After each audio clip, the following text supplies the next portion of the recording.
Good morning, good morning. Tanghalian na ba?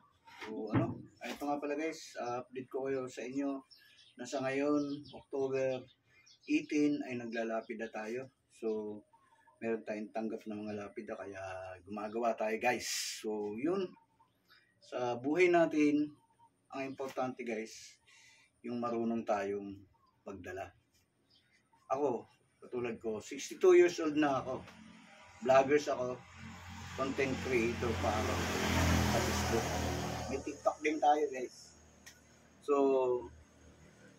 ako na lang mag-isa sa buhay guys. Hindi ako sumusuko. Minsan, mga kasama ko yung mga anak ko, din sa bahay. So, isang anak ko na wala nila. So,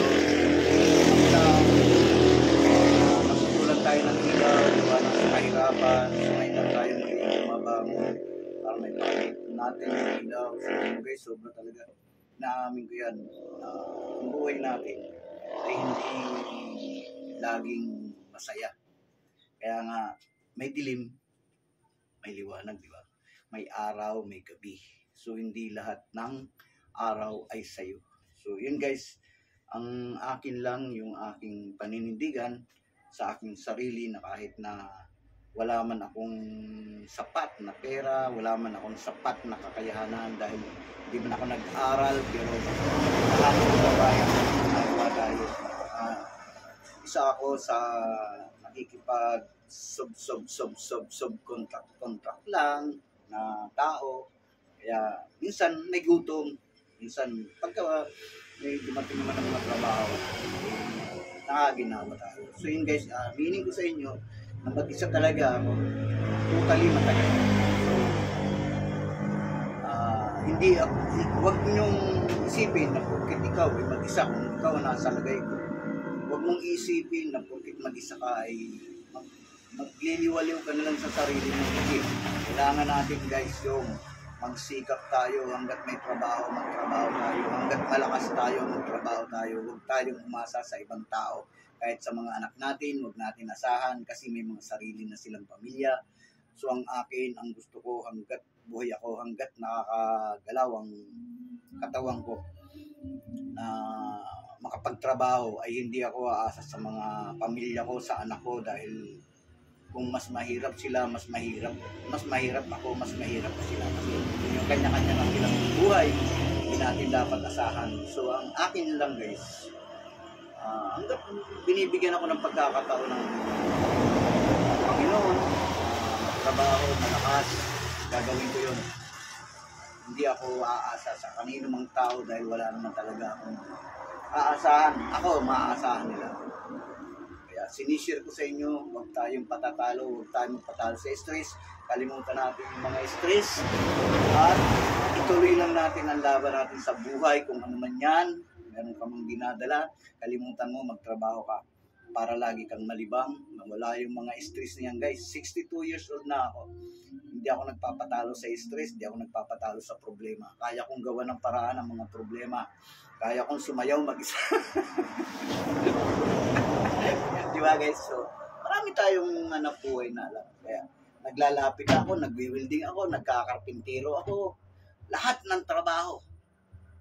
Hindi, wala akong tinapon na trabaho. Kaya, lahat, pag may dumating, yung nakakaginawa ko guys. Kaya, sobrang salamat at blessing na binigay sa akin na kaalaman ng Panginoon.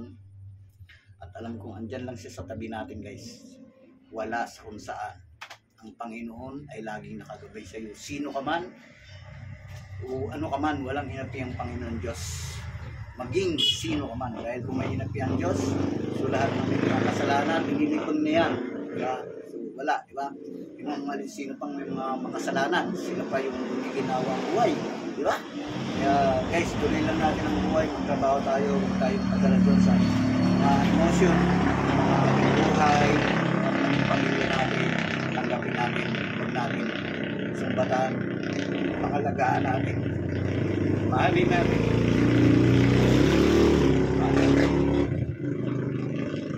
Huwag natin isumbat sa kanila na pinalaki sila na maayos. Tapos ganoon lang yun. kainat man. Ako nagpapasalamat ako sa inyo. Dahil ganyan, dito ako. Papasalamat ako, mahal ako ng mga anak ko, kahit na wala silang naitutulong sa akin. Yung batiin mo lang ako sa umaga, kumusta ka na pa? Kung wala ka man dito sa puder ko.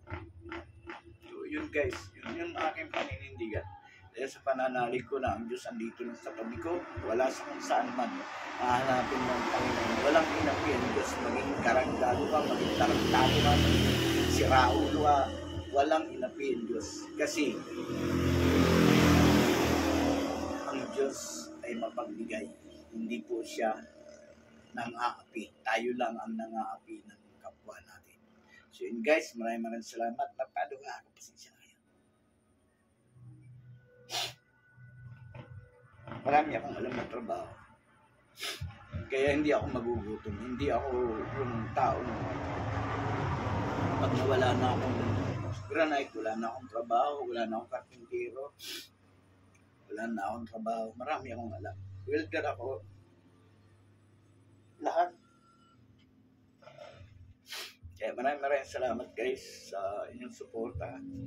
Kahit until now, hindi pa rin maahon yung ating YouTube channel nga pala. Support na lang. So maraming salamat sa inyo.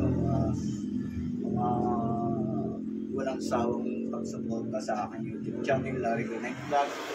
Walang sawang nagsusuporta sa aking Facebook page. Well, thank you so much at sa aking story.